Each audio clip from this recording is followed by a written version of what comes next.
To Congress to confront this egregious assault on our democracy. And after this, we're going to walk down, and I'll be there with you. We're going to walk down to the Capitol. Du meine Arbeit für richtig hältst, ob du glaubst, dass ich fleißig gewesen bin, dass ich gearbeitet habe, dass ich mich in diesen Jahren für dich eingesetzt habe, dass ich anständig meine Zeit verwendet habe im Dienste meines Volkes. Gib du jetzt deine Stimme ab. Wenn ja, dann tritt für mich ein, so wie ich für dich eingetreten bin. Und werden immer bereit sein, für den Frieden zu arbeiten, einen wirklichen, fruchtbaren Frieden, der die Fragen des Sieghaus des Zusammenlebens der Völker ergeben, nicht mit Stillschweigen übergeht, sondern sie löst. Okay dear students and viewers, आज Saturday है, फिर हम लोगों को तो मिलना ही था। वैसे मैं आपको बताऊं कि आज मैंने कुछ और प्लान किया था। पहले मेरी प्लानिंग थी कि एक नया सीरीज शुरू करने वाला था। हालांकि आपका जो present and past communication series है वो अभी पहले की तरह ही चलता रहता, बीच बीच में कुछ नए सीरीज भी मैं लाने की सोच रहा।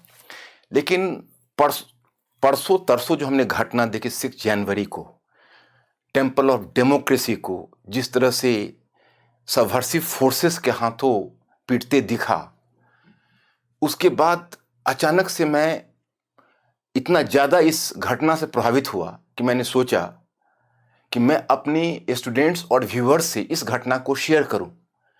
और चूंकि हम present and the past communication series हमारा ऑलरेडी एक सीरीज है, तो आप ध्यान रखें कि being the student of history आज आपके पास सबसे बड़ा स्ट्रेंथ यह है कि आप वर्तमान की किसी भी इस तरह की घटना की अतीत से आप सीख ले सकते हैं।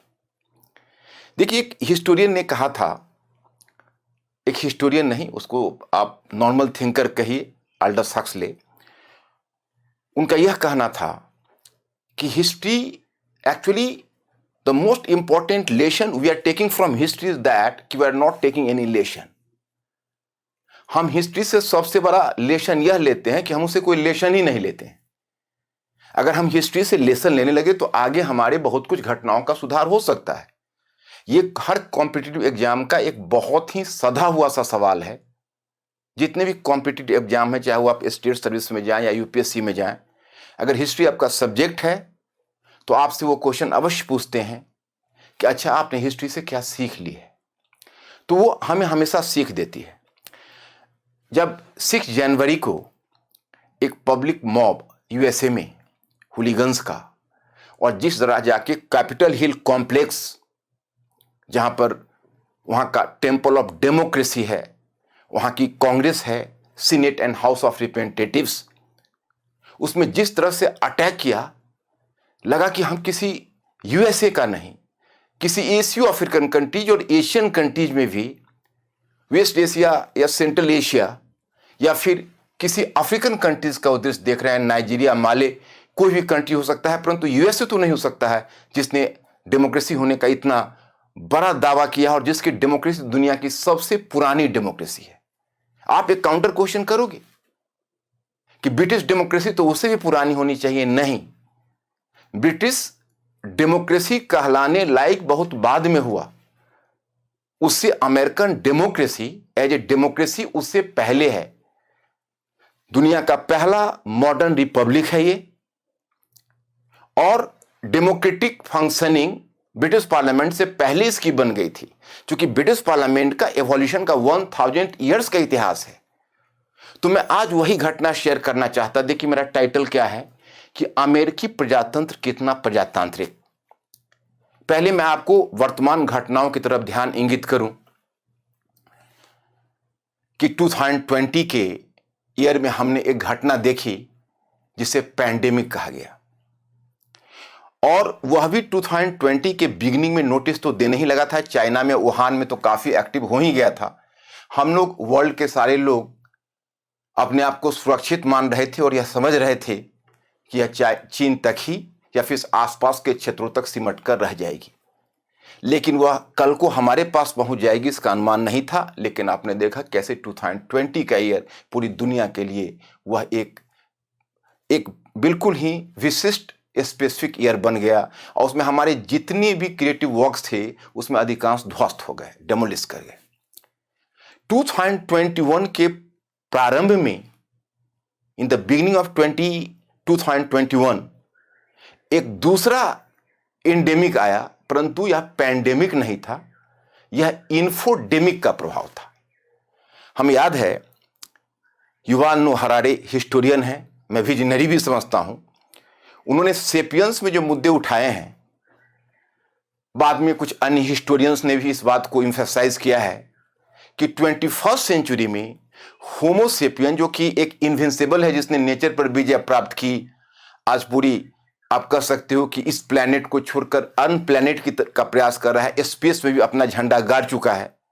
उस होमोसेपियंस को सबसे बड़ा खतरा 21st सेंचुरी में होगा वायरस से।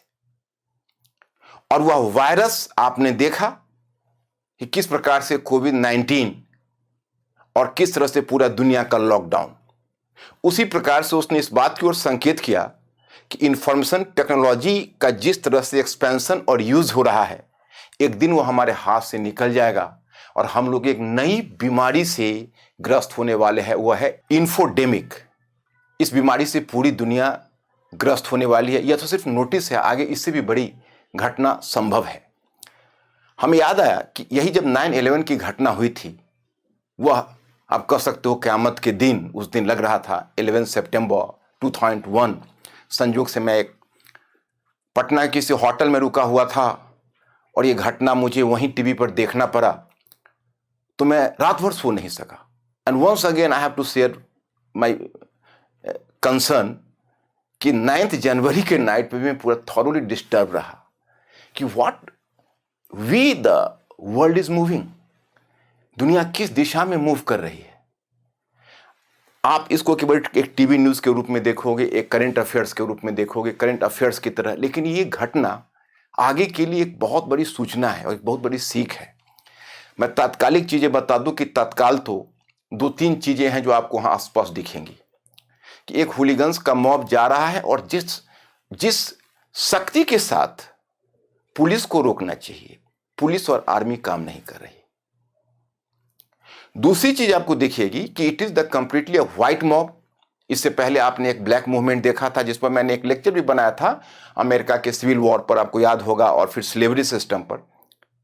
तो आपने देखा होगा कि एक ब्लैक मूवमेंट भी अभी हाल में, कि जो द ब्लैक लाइव्स को लेकर हुआ था कि भाई ब्लैक लाइव्स की भी अपनी वैल्यू है, और इस मुद्दे को लेकर वहां पर एक बहुत बड़ा मूवमेंट हुआ था। लेकिन उस मूवमेंट में भी इस हद तक जो मॉब है वो नहीं जा सकी थी। ये दूसरे तरह की मॉब थी।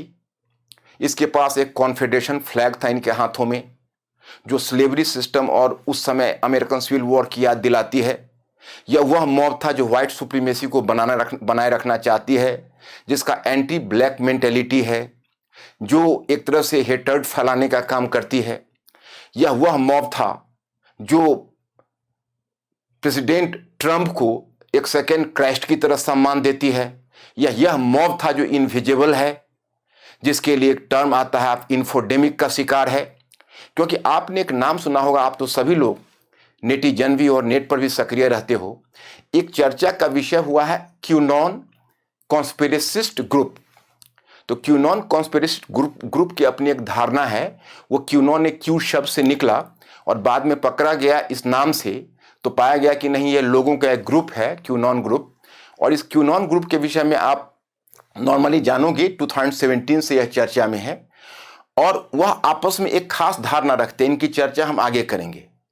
तो वह ग्रुप के आपस में वो एक वर्चुअल वर्ल्ड में जीते हैं और इस वर्ल्ड के बारे में एक वर्चुअल ख्याल रखते हैं। उनकी दृष्टि में ट्रंप एक रिस्क्यूअर हैं, एक डिलीवरर हैं, जो दुनिया को कॉन्स्पिरेटर से मुक्त कर रहे हैं, पेडोफाइल से मुक्त कर रहे हैं। मतलब इसी तरह की धारणा है जिस पर हम आगे चर्चा करेंगे। खैर, जब ये घटना हुई, उम्मीद कर रहे थे डोनाल्ड ट्रंप से कुछ कहेंगे, वो खड़े होकर कह रहे थे मॉब को जाने के लिए, लेकिन कह रहे थे you are very special for us, we love you. तो मतलब लग रहा था पूरी मिलीभगत है, आर्मी और पुलिस भी कहीं ना कहीं सॉफ्ट है, व्हाइट सुप्रीमेसी का नग्न प्रदर्शन है, यह चीज भी आपको दिख रही थी और अमेरिका पोलराइज्ड है। खैर, दुनिया की पहली डेमोक्रेसी थी, प्रतिक्रिया भी शीघ्र हुई। फिर एक बार कांग्रेस के मेंबर्स रीअसेंबल हुए। कम से कम 27% रिपब्लिकन मेंबर्स भी, जो रिपब्लिकन पार्टी के थे, आप तो जानते हो कि डोनाल्ड ट्रंप रिपब्लिकन पार्टी के हैं, डेमोक्रेटिक पार्टी के मेंबर्स तो क्रिटिसाइज करेंगे ही, आलोचना करेंगे ही। लेकिन जब रिपब्लिकन पार्टी के मेंबर्स, कम से कम 27% मेंबर्स इसकी आलोचना कर रहे थे, एक कम से कम दिल में बहुत बड़ा सुकून मिला। और वो बहुत बड़ा सुकून यह था कि चलिए एक सेटिस्फैक्शन मिला कि कम से कम वाइस प्रेसिडेंट जो माइक पेंस है, उन्होंने भी कम से कम ट्रंप के प्रति असम्मान जताते हुए, और उन्होंने इस बात को कहा कि this is the black day in the history of American democracy.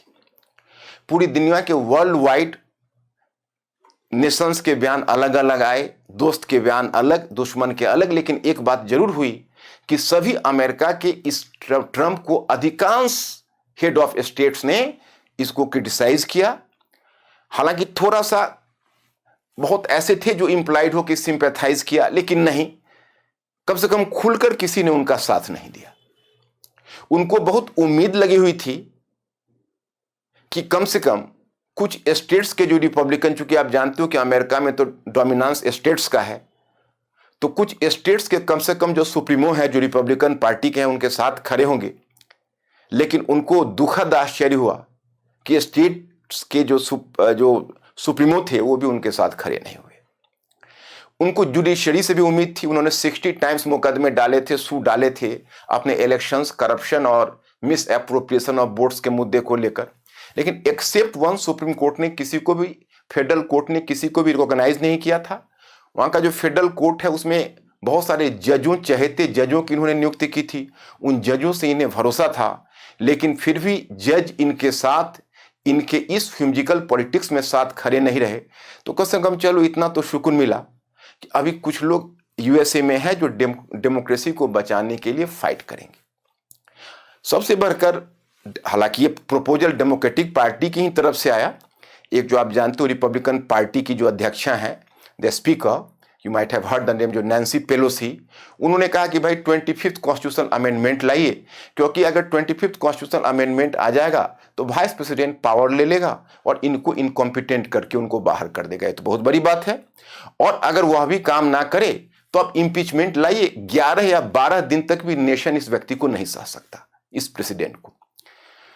तो संभव है आगे क्या हो आप तो देखोगे। अभी तो जस्ट घटना हुई है, इस पर तो बहुत सारे आपको आर्टिकल्स आएंगे, इस पर बुक्स लिखे जाएंगे, बहुत सारी बातें होने वाली है आगे। ये 11-12 डेज में क्या होगा यह भी केवल विचार का विषय है।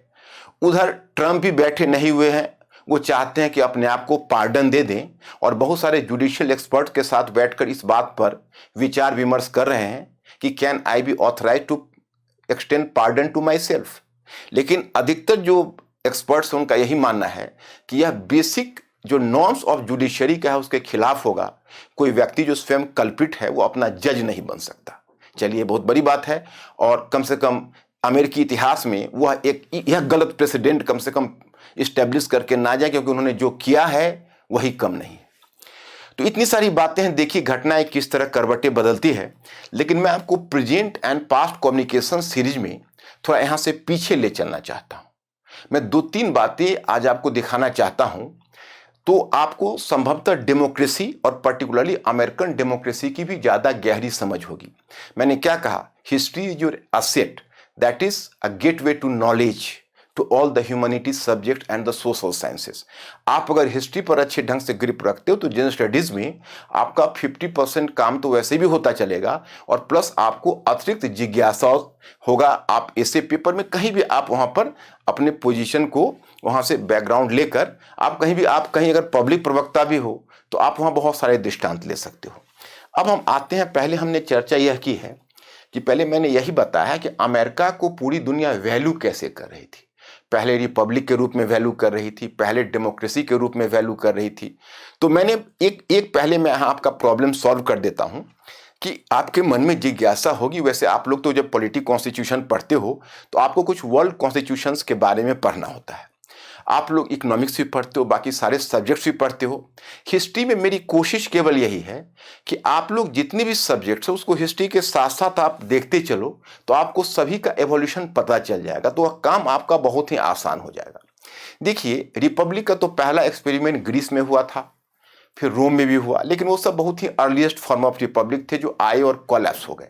क्योंकि रिपब्लिक का सबसे बड़ा शत्रु दो होते हैं, एक होता है मोनार्की इटसेल्फ यानी राजतंत्र, और दूसरा रिपब्लिक का दूसरा बड़ा शत्रु होता है वह है डिक्टेटरशिप, तानाशाही। तो रोम को पहले जूलियस सीजर मिला, बाद में मोनार्क के द्वारा दबा दिया गया एनिया। फिर जहां तक ब्रिटिश प्रजातंत्र की बात करते हो तो वो तो 1000 ईयर्स का इतिहास है, और ब्रिटेन ने भी अपने आप का एक नया एक मिसाल उसने अपनी कायम की। क्योंकि उसकी मिसाल यह है कि जरा देखें कि मतलब it consisted of 3 different systems. ये 3 अलग अलग पद्धति का योग आपको दिखेगा। पहले मोनार्की नहीं, पहले आप कह ले अरिस्टोक्रेसी, फिर मोनार्की और फिर डेमोक्रेसी। 3 स्टेज को पार किया है, और इसकी बड़ी लंबी कहानी है। धीरे धीरे मोनार्की पावर लूज करता गया, अरिस्टोक्रेट्स पावर लूज करते गए, मिडिल क्लास पावर गेन करते गए, और उसी प्रकार से आप देखोगे धीरे धीरे ब्रिटिश डेमोक्रेसी भी प्रोग्रेस करती रही। लेकिन अमेरिकन लोग जो ब्रिटिश मूल के ही थे, उन्होंने, आप अगर मैप पर देखोगे तो आपको पता चलेगा कि उन्होंने पहला, ये जैसे नॉर्दर्न अमेरिका का क्षेत्र है, इसमें 13 इस तरह के उपनिवेश ब्रिटेन ने बनाए थे। इसको आप कह सकते हो ब्रिटिश अमेरिकन कॉलोनीज, यानी जो आज संयुक्त राज्य अमेरिका है, यूनाइटेड स्टेट्स ऑफ अमेरिका है, वो पहले इतना सा हुआ करता था। और इसमें एडम्स के समय ही इसका कोलोनाइजेशन शुरू हुआ था। सॉरी, एडम्स के बहुत बाद में आया, 1600 के बाद ही, मतलब 17वीं सेंचुरी के बिगिनिंग में ब्रिटिश ने इसको कोलोनाइज करना आरंभ कर दिया था। और देखते देखते उसने 13 अलग अलग उपनिवेश बना लिए थे, अलग अलग उपनिवेश थे। गौर करने वाली बात है कि इंडिया को ब्रिटिश जीतता गया तो एक ही ब्रिटिश इंडिया के अंतर्गत एक ही झंडे तले वह उस क्षेत्र को लाता गया। लेकिन आपको संयुक्त राज्य अमेरिका की स्थिति या अमेरिकन कॉलोनी की स्थिति अलग दिखेगी ब्रिटिश अमेरिकन कॉलोनीज की, कि जब उसने आरंभ में 13 कॉलोनीज बनाए थे, यानी 13 उपनिवेश बनाए थे, तो उन प्रत्येक उपनिवेश को एक दूसरे से अलग रखा था। उन सब में अलग गवर्नर होते थे। ब्रिटिश गवर्नमेंट ने, ब्रिटिश सरकार ने उन्हें अलग अलग चार्टर दिया था, तो ये अलग अलग बने थे। खैर एनीवे, तो अब यही ब्रिटिश अमेरिकन उपनिवेश में धीरे धीरे जागृति आएगी, और फिर कॉन्शसनेस आएगा, political consciousness, and finally they would expel the British. यहीं पर जिसको आप अमेरिकी क्रांति कहते हो, वो अमेरिकी क्रांति यहीं शुरू होगी। और ये पहले एक कह सकते हो कि जैसे आपको मैंने जब वर्ल्ड हिस्ट्री बताया है, या आपने वर्ल्ड हिस्ट्री अगर अपने स्तर से भी देखा होगा, तो वर्ल्ड हिस्ट्री हो या इंडियन हिस्ट्री हो, किसी एक टॉपिक को अगर आप अकेला केवल पढ़ते हो, अगर एलोन, अगर उसको सेपरेट पढ़ते हो, तो उसमें आप 25% चीजें ही समझ पाओगे। क्योंकि अगर आपको ये पूरी समझनी है तो पूरी कहानी शुरू होती है इनलाइटेनमेंट से, प्रबोधन से। और प्रबोधन में, प्रबोधन क्या था, तो एक नया वर्ग के रूप में जो मिडिल क्लास या मध्य वर्ग आया है, उस मध्य वर्ग की विचारधारा ही प्रबोधन थी। और प्रबोधन की अगली कड़ी है अमेरिकी क्रांति, क्योंकि प्रबोधन ने कुछ मांगे उठाई, उसने मध्य वर्ग के अधिकारों की बात की, और उस अधिकारों को लेकर जो अमेरिकी लोग हैं वो आगे बढ़े। चूंकि यह हमारे चर्चा का यहाँ विषय नहीं है, इसलिए हम ज्यादा इसमें डिटेल्स आपको नहीं बता पाएंगे, सिर्फ संकेत दे पाएंगे। तो मध्य वर्ग आगे बढ़ा, ब्रिटिश सरकार के साथ संघर्ष किया, और फिर कुछ बाहरी शक्तियों से भी सहायता ली, जैसे फ्रेंच से, स्पेनिश से, हॉलैंड से। और फाइनली तुम कह सकते हो इसने स्वतंत्रता की घोषणा तो 1776 में कर दी, परंतु 1783 में यह आज़ाद हुआ और 1789 में इसने फिलाडेल्फिया में एक अपना नया कॉन्स्टिट्यूशन को लागू किया। हालांकि कॉन्स्टिट्यूशन मेकिंग या संविधान निर्माण की प्रक्रिया 1787 में ही शुरू हो गई और यह 1789 में यह संविधान बनकर तैयार हुआ। यह कॉन्स्टिट्यूशन ये दुनिया का पहला मॉडर्न रिटन कॉन्स्टिट्यूशन था। इससे पहले रिटन कॉन्स्टिट्यूशन की परंपरा नहीं थी। ब्रिटिश कॉन्स्टिट्यूशन आपको बड़ी विचित्र लगेगी क्योंकि ब्रिटिश कॉन्स्टिट्यूशन रिटन नहीं था, वह एक एवोल्यूशन के द्वारा वो बढ़ता गया, डेवलप करता गया। और आप कम से कम इस बात का क्रेडिट ब्रिटिश लोगों को दीजिए कि उन्होंने कॉन्स्टिट्यूशन को सम्मान किया। एक अलिखित कॉन्स्टिट्यूशन को ही न केवल बचाए रखा बल्कि सैकड़ों वर्षों से उसकी सैंक्टिटी को और उसकी मर्यादा को बनाए रखा। तो मैं आपको यह बताना चाहता कि इन्होंने एक पहला रिटेन कॉन्स्टिट्यूशन बनाया तो ये दुनिया के लिए नजीर बनी अमेरिकी डेमोक्रेसी, ब्रिटिश डेमोक्रेसी नहीं। क्योंकि जिस समय यूरोप में मोनार्की थी, राजतंत्र था, हालांकि चलिए कहते थे हम प्रबुद्ध राजतंत्र है, उस समय यह अपने आप को गणतंत्र पर लाया। गणतंत्र का मतलब है कि जिसका हेड ऑफ द जो गवर्नमेंट है, जो सरकार का मुखिया होता है, जो सरकार का हेड होता है, वो इलेक्टेड होना चाहिए। तो ब्रिटेन प्रजातंत्र है, परंतु आज भी गणतंत्र के दर्जे में उसे नहीं रखते हो आप। क्यों? क्योंकि वहां पर वंशानुगत किंग है, हेरिडिटरी किंग है। यहां पर पहला गणतंत्र बनाया दुनिया में। यूएसए पहला ऐसा कंट्री था जिसने अपने हेड ऑफ गवर्नमेंट के इलेक्शन की व्यवस्था रखी, जो तुम देखते हो अमेरिकन प्रेसिडेंट है। ओके, बहुत बड़ा अचीवमेंट था। और आज अगर देखेंगे पूरे वर्ल्ड में सिर्फ 6 कंट्रीज को अगर आप अपवाद में रखिए तो वर्ल्ड के सारे कंट्रीज ने रिटन कॉन्स्टिट्यूशन को अपनाया है। तो इस लिहाजा अगर आप देखेंगे तो यह एक तरह से नजीर बना, रिपब्लिक का नजीर बना। यह पहला कॉलोनी था जिसने स्वतंत्रता पाई, दुनिया की पहला उपनिवेश जिसने स्वतंत्रता पाई, उसका मॉडल बना। और यह दुनिया में डेमोक्रेसी का प्रवर्तक भी बना। यह अपने आप को कस्टोडियन ऑफ डेमोक्रेसी आगे चलकर माना। और जब धीरे धीरे यूनाइटेड स्टेट्स ऑफ अमेरिका बना, जब इसके 50 स्टेट्स हुए और दुनिया का सबसे जब शक्तिशाली, जब यह डेमोक्रेसी जब सबसे शक्तिशाली, सबसे पावरफुल नेशन बना, तब दुनिया पर इसका हेजेमनी, इसका वर्चस्व बढ़ने लगा और यह दुनिया में डेमोक्रेसी का पैरोकार हो गया। फॉरेन पॉलिसी में एक इमैनुअल कांट है, फिलोसोफर, आपने नाम सुना होगा, बहुत फेमस जर्मन फिलोसोफर रहा 18वीं सेंचुरी का। तो इमैनुअल कांट ने कॉन्सेप्ट दिया है डेमोक्रेटिक पीस। तो इमैनुअल कांट का यह कहना था कि देखिए, अगर दुनिया में आप शांति चाहते हैं और वॉर को रोकना चाहते हैं तो इसका साधारण सा तरीका यही है कि पूरी दुनिया आपस में एकत्रित होइए और धीरे धीरे, बेहतर तो यही होता है कि एक वर्ल्ड गवर्नमेंट होता, परंतु संभव नहीं है, तो दुनिया में अधिक से अधिक रिपब्लिक बने और वो रिपब्लिक देशों के बीच आपस में समझौता हो। तो कांट के इसी कॉन्सेप्ट को कहते हैं कॉन्सेप्ट ऑफ डेमोक्रेटिक पीस। तो यूएसए अपने फॉरेन पॉलिसी में this concept of democratic peace का बहुत बड़ा प्रवर्तक बना और उसने यही पूरी दुनिया में फैलाया कि हम अधिक से अधिक कंट्री को डेमोक्रेटिक देखना चाहते हैं। तो जहां उसको यह लगता था कि डेमोक्रेसी खतरे में है तो तुरंत वहां रेस्क्यूअर बनकर पहुंच जाता था, चाहे वो बर्मा हो, आज का म्यांमार, या चाहे वह क्यूबा हो, लेकिन हर जगह अपने आप को डेमोक्रेसी के प्रवर्तक के रूप में ले आता था।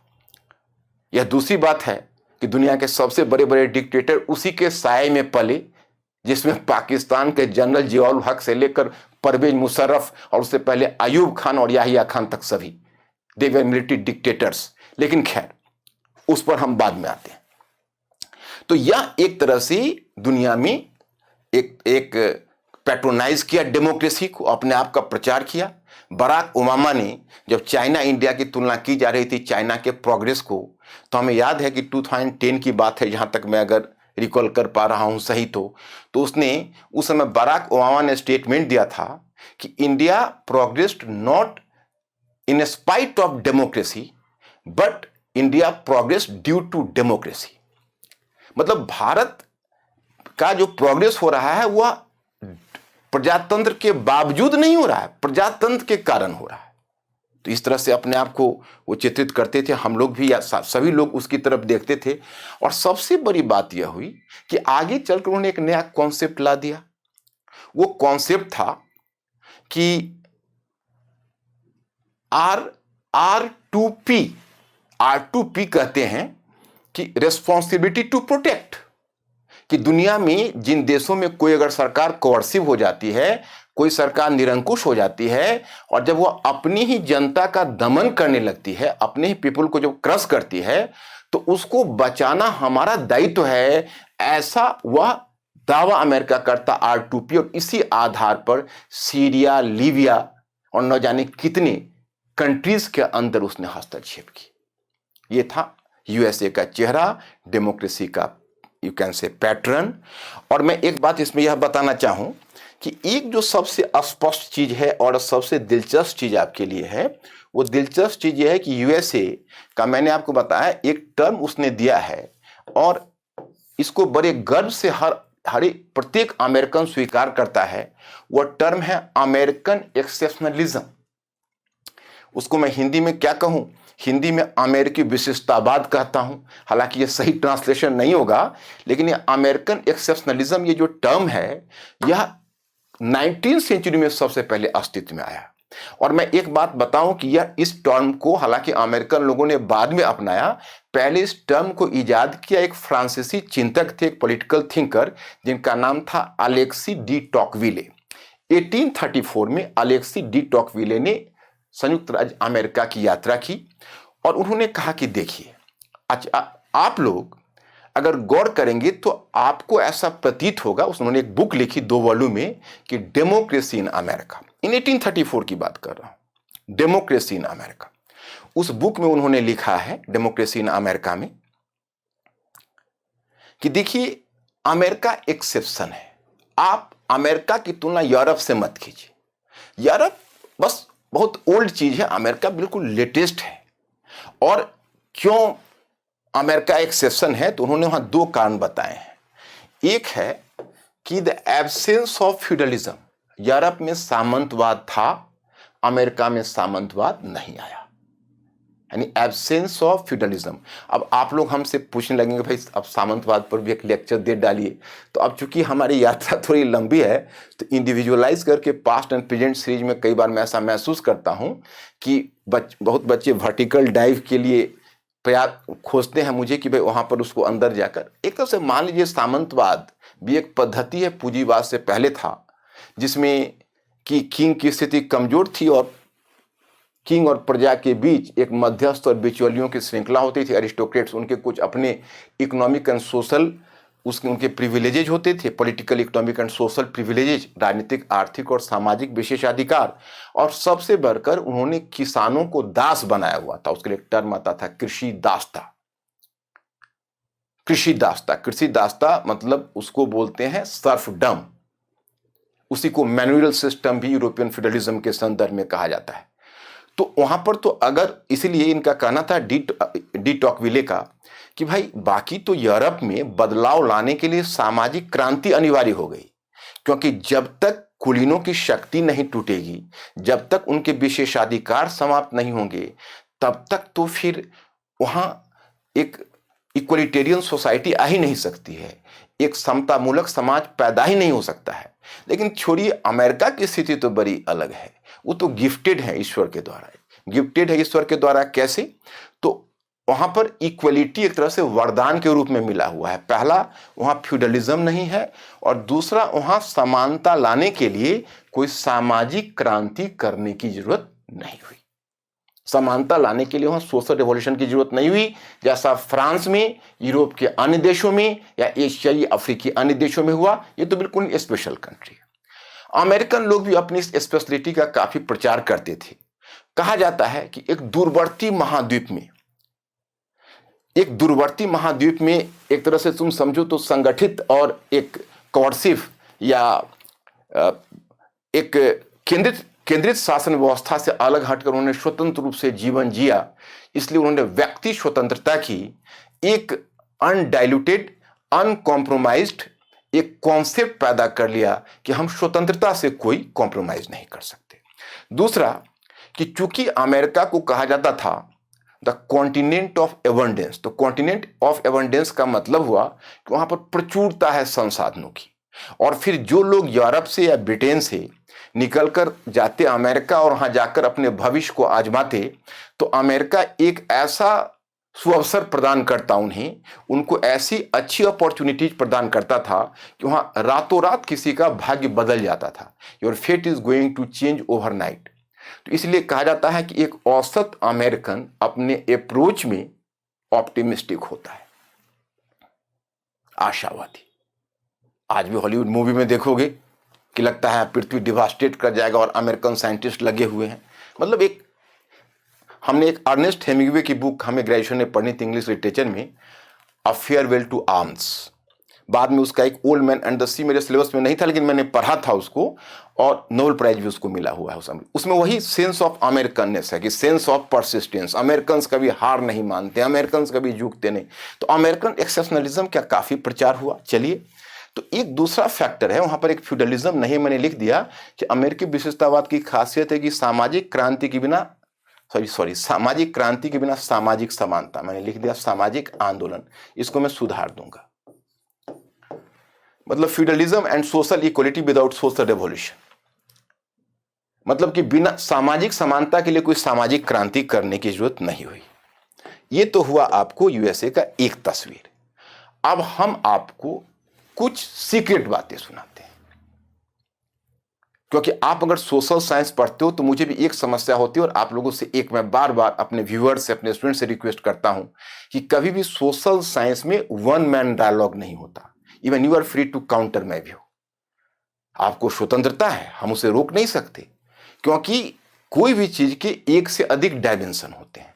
तो जो लोग अमेरिका की तारीफ करते हैं, अमेरिकी डेमोक्रेसी को एक तरह से टेम्पलेट समझते हैं या टेम्पल ऑफ डेमोक्रेसी मानते हैं, ये जो अभी घटना हुई है, जो आप देखते हो कैपिटल हिल कॉम्प्लेक्स में, आज तक अपने देश के लोगों के द्वारा उस पर हमला नहीं होता। हाँ, 1814 में हमको याद है हिस्ट्री में एक बार ऐसा हुआ था, एक ब्रिटिश जनरल था, सम रॉस उसका नाम था, वो आर्मी को लेकर आया था और सीधा इसी कैपिटल हिल कॉम्प्लेक्स पर हमला किया था और अमेरिकियों के व्हाइट हाउस को जला दिया था अगस्त 1814। लेकिन ये वॉर का सिचुएशन था, बाहरी शक्ति थी। लेकिन ये जो हुआ है वो अपने मॉब के द्वारा हुआ है, एक जो आइडियोलॉजिकली इंटॉक्सिकेटेड मॉब है।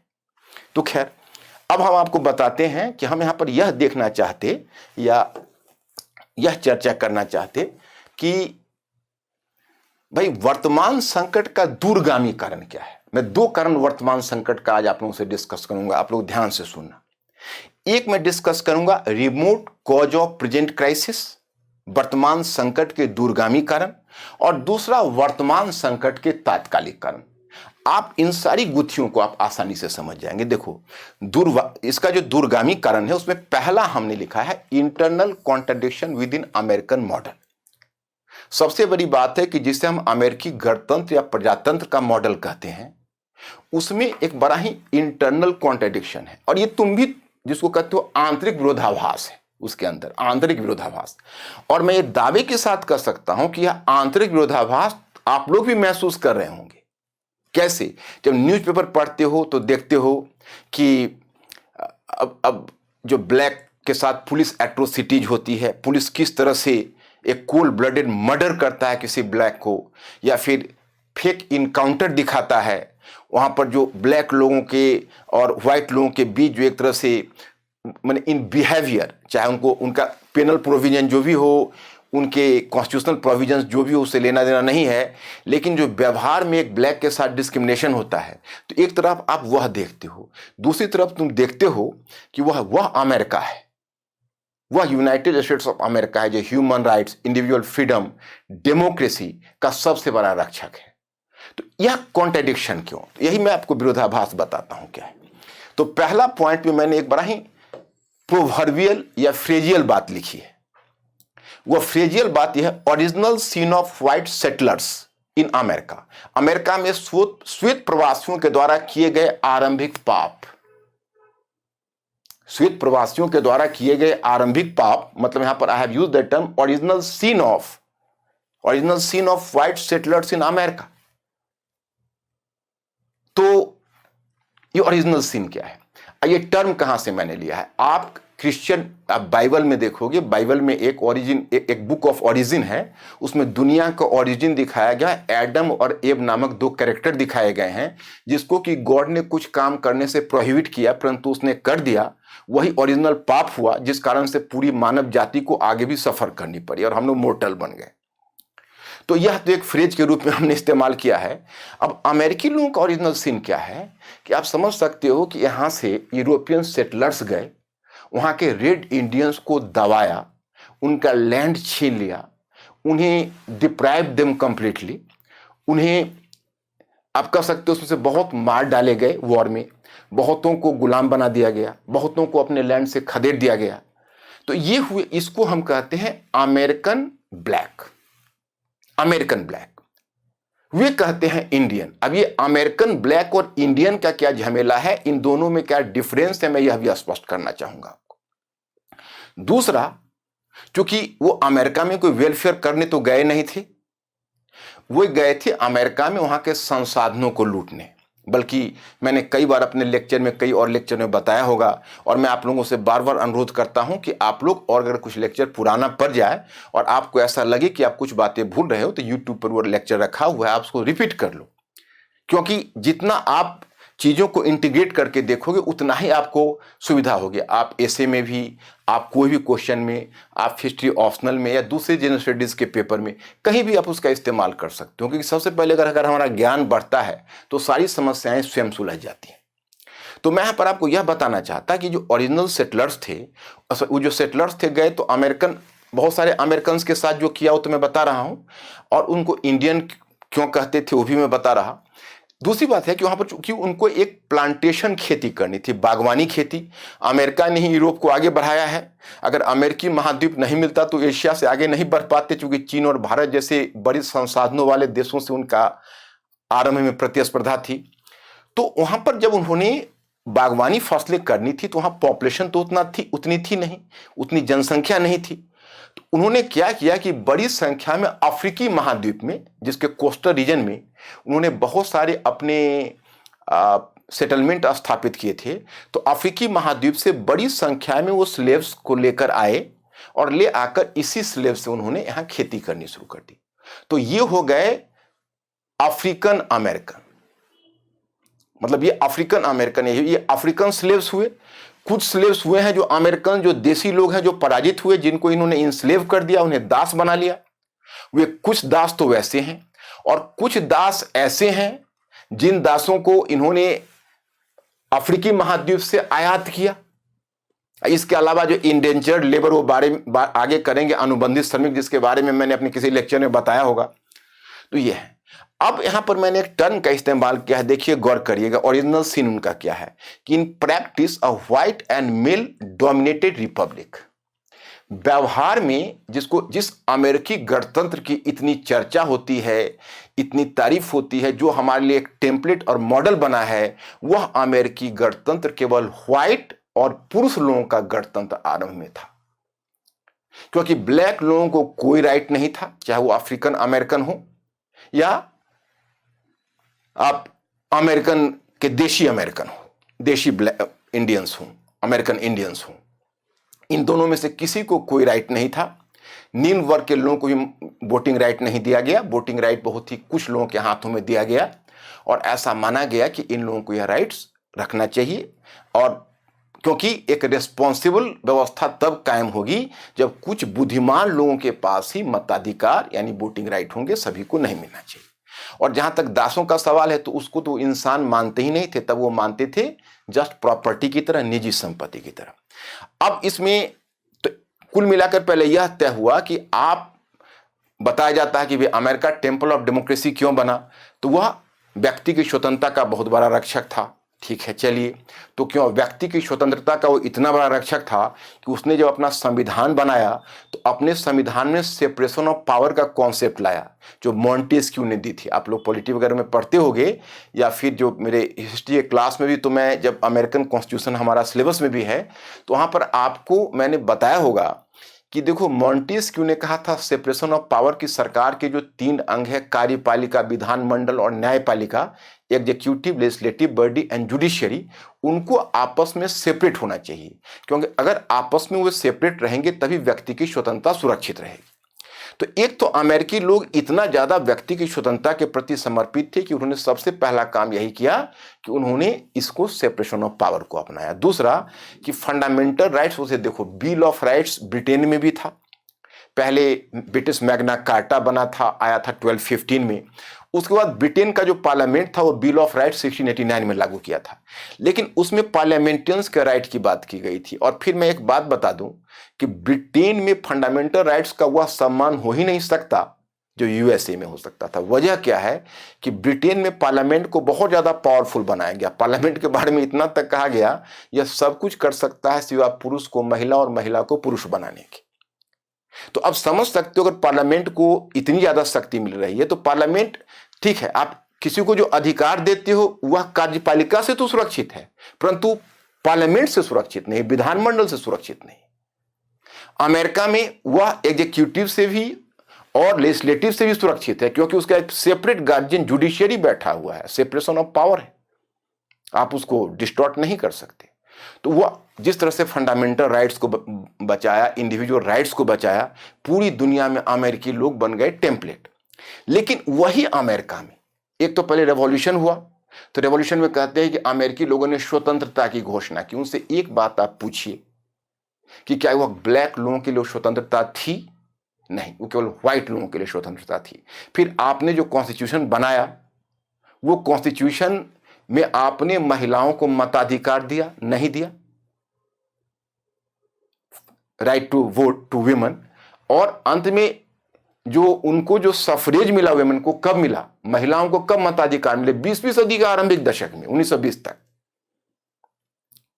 तो ये एक उनका यह आलम है। दूसरा मैं आपको बताना चाहता कि native Americans branded as Indians were deprived of their land. देसी अमेरिकी को इंडियन कहा जाता और उन्हें भूमि से वंचित करना। जैसे जब आए तो जैसे जैसे ये बढ़ते गए, अब देखिए, जब अमेरिका जब आए थे तो उस समय यूएसए का साइज यह था, वो भी मैं आगे बताऊंगा।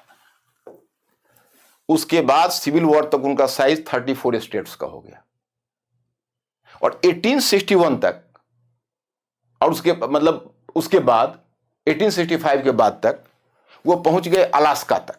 मतलब उन्होंने अटलांटिक इधर शुरू किया, अटलांटिक के किनारे से और पैसिफिक के किनारे तक अपने आप को लेते चले गए। तो ये लैंड कहां से टपका, उसकी भी चर्चा हम आगे करेंगे। तो पहली बात मैं यहां पर यह उठाना चाहता कि जो नेटिव अमेरिकन्स थे, जो वहां के देसी अमेरिकन्स, उनकी भूमि संपदा छीन ली, उनको खदेड़ते रहे या दबा दिया या कुछ को दास बना लिया। मैंने यूजर्व कर लिया, लैंड को हड़प लेना जिसे कहते हैं, उनके लैंड को हड़प लिया गया, उनको सभी अधिकारों से वंचित रखा गया। तो उन्होंने वहां के जिसको कहते हो, और एक दिलचस्प बात यह है ये इंडियन टर्म कहां से आ गया। तो चलो, कोलंबस को गलती हुई। कोलंबस जब अमेरिका का पता लगा है, डिस्कवर्ड अमेरिका, तो वो एक गलत इंप्रेशन में था कि हमने इंडिया को खोज लिया। तो चूंकि कोलंबस इस गलतफहमी में था, इंडिया को खोज लिया, डिस्कवर्ड इंडिया, इसलिए उसने वहां के देशी लोगों को इंडियंस कहना शुरू किया। और चूंकि हम इंडियंस की तुलना में वो ज्यादा डार्क थे, क्योंकि हम इंडियंस कम से कम उनसे ठीक स्थिति में हैं, तो इसलिए उनको रेड इंडियंस नाम दिया। तो ठीक है, रेड इंडियंस कहा। अब इन ब्रिटिश लोगों का जो ब्रिटिश सेटलर्स थे, उनकी चालाकी देखिए, वह उनको अमेरिकन्स नहीं इंडियंस बुलाते थे। क्यों? क्योंकि भाई तुम्हारा राइट वो कबूल ही नहीं करना चाहते थे कि यहां पर तुम्हारा कोई राइट है, तुमको हम रहने दे रहे, वही एहसान कर रहे। तो मतलब यह है कि in place of using the term American Indians, they preferred Americans और द नेटिव अमेरिकन्स, माने उनके आप यही समझे, उनके नैरेटिव में कहीं नेटिव अमेरिकन्स की चर्चा नहीं होती थी, ना उनके लिटरेचर में होती थी, ना उनके हिस्ट्री बुक में होती थी, किसी में भी नहीं। और नेटिव अमेरिकन्स को जानबूझकर वो इंडियंस कहना पसंद करते, मतलब कि उसको a sense of otherness, outsiders करार देने की कोशिश करते। तो इनके साथ तो आप देख रहे हो। अब दूसरी जो चीज है, जो अफ्रीकन अमेरिकन्स हैं, तो अफ्रीकन अमेरिकन्स को तो स्लेव्स बना दिया, और स्लेव्स बना दिया, उन्हें सभी प्रकार के अधिकारों से वंचित रखा। जब स्वतंत्रता की घोषणा हुई तो एक कोटेशन आता, यूपीएससी बहुत अच्छा कोटेशन था। देखो, जब अपना ब्रॉड माइंड होता है, कल ही आपने ऐसे पेपर भी देखा होगा, अगर आपका ब्रॉड होता है तो क्वेश्चन वो कहां से भी पूछे। इसलिए हम हमेशा चाहते हैं कि आप अगर यूपीएससी का प्रिपरेशन करते हो तो थोड़ा सा, अगर मैं बार बार इस शब्द को रिपीट करता हूं, थोड़ा थिंकिंग क्रिएचर होने की दिशा में चल दोगे, सारे प्रॉब्लम सॉल्व हो जाएंगे। एक बार क्वेश्चन पूछा था कि अमेरिकी स्वतंत्रता की घोषणा पर बोस्टन, फिलाडेल्फिया, मैसाचुसेट्स आदि स्थानों पर आनंद ध्वनि करने, तोप और बंदूक दागने तथा गिरजाघर में घंटे बजाने के लिए लोग एकत्रित हुए, परंतु कुछ ऐसे भी लोग थे जो खुश नहीं थे। At the declaration of independence of America, the people gathered eight Boston, Massachusetts etc. at Boston, Massachusetts, at these places, in order to ring bells, fire guns and cannons, and to cheer. But there were certain people as well who were not happy at this development. Who were they? उसमें red Indians भी थे, कुछ nobles भी थे, aristocrats भी थे, कुछ middle American region के पीजेंट्स भी थे, जो हम यहाँ नहीं इसको वर्णन करेंगे। और अमेरिकी लोगों ने साफ कह दिया कि स्वतंत्रता की घोषणा दासों पर लागू नहीं होती। तो दासों पर लागू नहीं होती, महिलाओं को थोड़ा बहुत आपने प्रॉपर्टी वगैरह में कंसिडरेशन दिया, सक्सेशन में थोड़ा सा दिया, लेकिन आपने थोड़ा बिजनेस में भी उनको अंश दिया, पति के धंधे में, लेकिन कभी भी आपने उसको राजनीतिक शक्ति नहीं दी, मताधिकार नहीं दिया। तो यहां पर यह हो रहा है। अब मैंने महमूद महवानी की एक बुक पढ़ी, वह बुक से मुझे एक बड़ा नया डायमेंशन मिला। I am excited to share with you. जैसे आप एक बात बताइए, चाहे आप में कितना भी वेग आइडिया आपको हो, लेकिन बस शेयर विथ मी कि आप क्या जानते हैं। यूरोपीय देशों ने दुनिया का औपनिवेशीकरण किया, कॉलोनाइजेशन किया, ये तो सभी लोग जानते हैं। और फिर एक समय ऐसा आया कि सेकेंड वर्ल्ड वॉर के बाद उन्हें उपनिवेश मुक्त करना पड़ा, जो उपनिवेश है उन्हें मुक्त करना पड़ा। उसके लिए टर्म आता है डीकोलोनाइजेशन। उसके लिए एक टर्म आता है डीकोलोनाइजेशन। डीकोलोनाइजेशन का मतलब हुआ कि आप कॉलोनीज को मुक्त कर देते हो। तो ये जो प्रोसेस है यह सेकेंड वर्ल्ड वॉर के बाद शुरू हुआ। इंडिया फॉर्चुनेट था कि 1947 में ही उस स्टेज पर पहुंच गया। और अगर इंडिया के बाद आप बाकी देशों को रखेंगे तो श्रीलंका है, बर्मा था उस समय, अब म्यांमार है 1948 में, उसी तरह साउथ ईस्ट एशियन कंट्रीज, एशियाई देश पहले, फिर अफ्रीकी देश बाद में। और यह प्रक्रिया तो चलती रहेगी 1990 तक, स्टार्टिंग फ्रॉम 1950, 2 to 3 डेकेड्स, 2 से 3 दशक तक प्रक्रिया चलेगी। तो उपनिवेश मुक्ति हुई, ठीक है। लेकिन कभी आपने इस बात पर गौर किया कि दुनिया में ऐसे भी कुछ क्षेत्र थे जहां डीकोलोनाइजेशन हुआ ही नहीं और वहां उपनिवेशवाद परमानेंटली वैध हो गया, लीगल हो गया।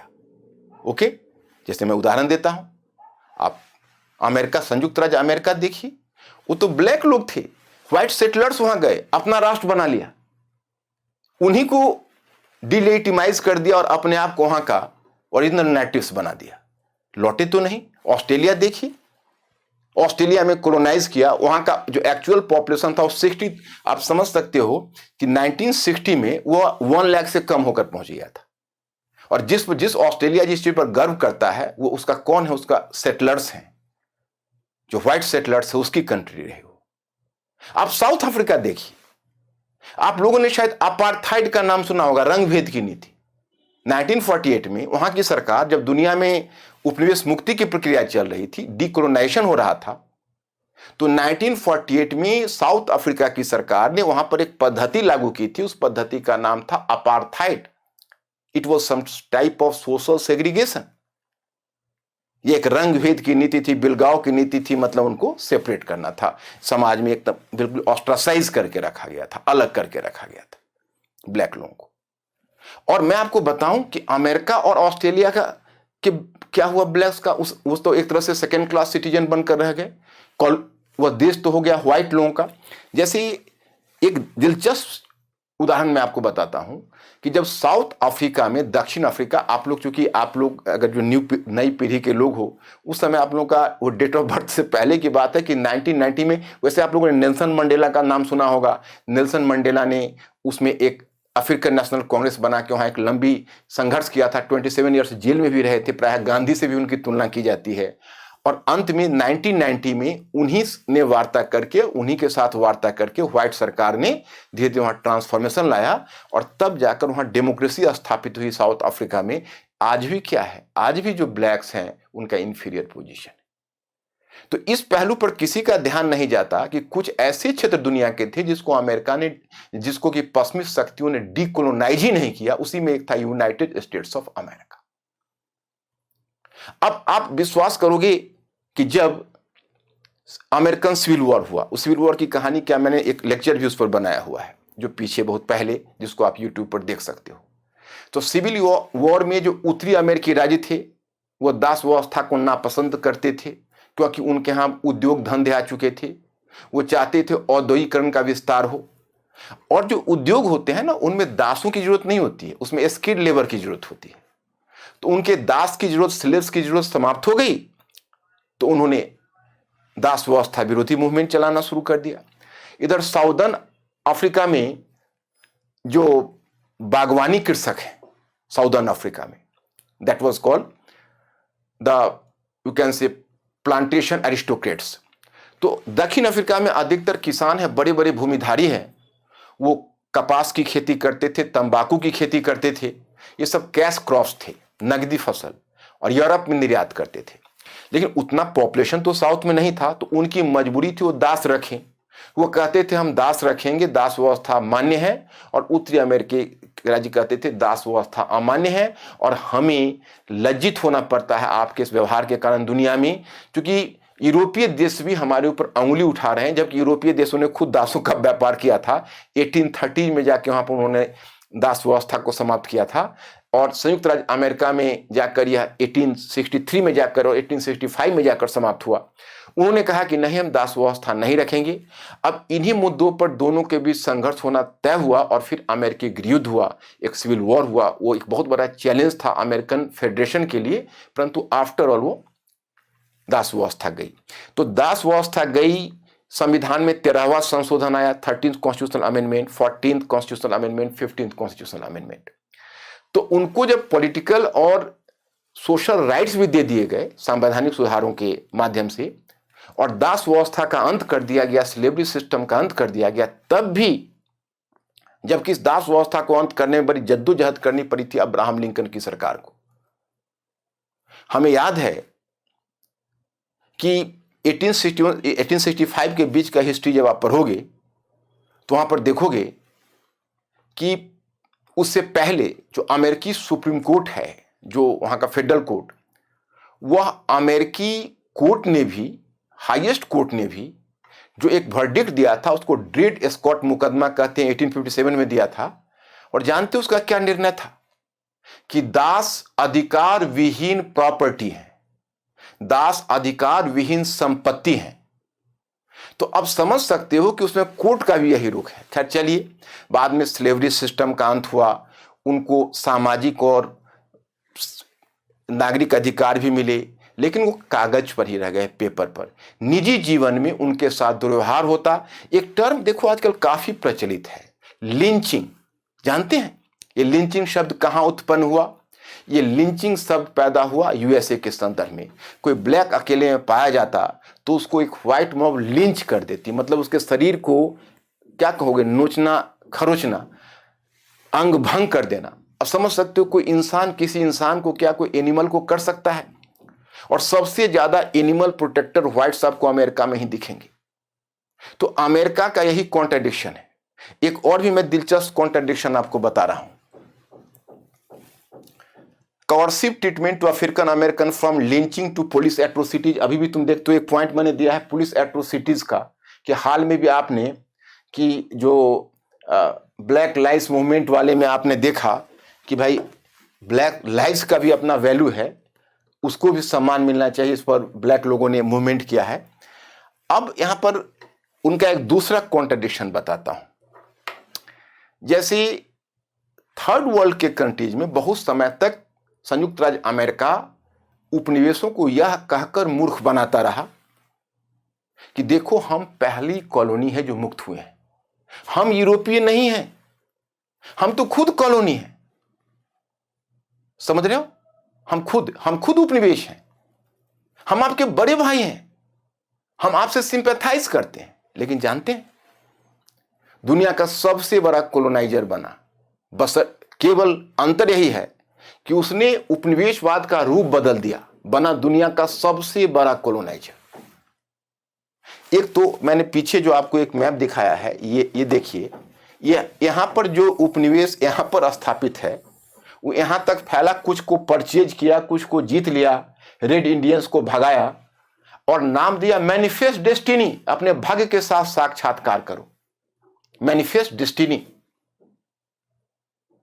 अपने भाग्य से साक्षात्कार करो, इनका नारा था। और उस क्रम में, क्योंकि अगर यह बॉम्ब भी जब गिराया इन्होंने, न्यूक्लियर बॉम्ब जापान के हिरोशिमा और नागासाकी पर, तब भी एक आकर्षक डॉक्ट्रिन देना नहीं भूला। जब इस तरह के, यही अमेरिकन एक्सेप्शनलिज्म है कि भाई हम एक्सेप्शन है। तो इन्होंने दुनिया का सबसे बड़ा लैंड ग्रैबिंग मूवमेंट ये माना जाता है, सबसे ज्यादा लैंड ग्रैबिंग इन्होंने किया। It is suppose to be the largest land grabbing movement in the world, क्योंकि इतना ज्यादा बड़ा भूमि पर इन्होंने कब्जा किया।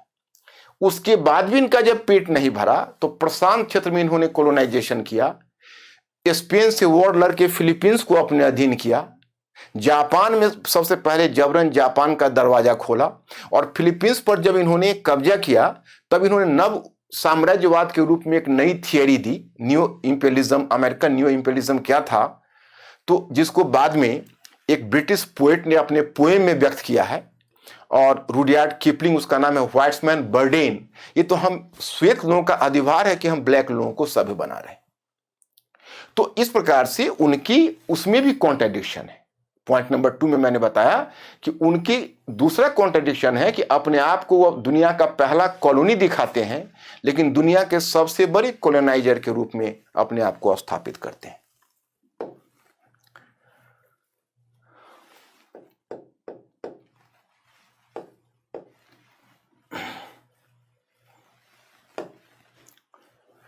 तो तीसरा मुद्दा हमने दिया, उनका कॉन्स्ट्रेंट्स क्या है।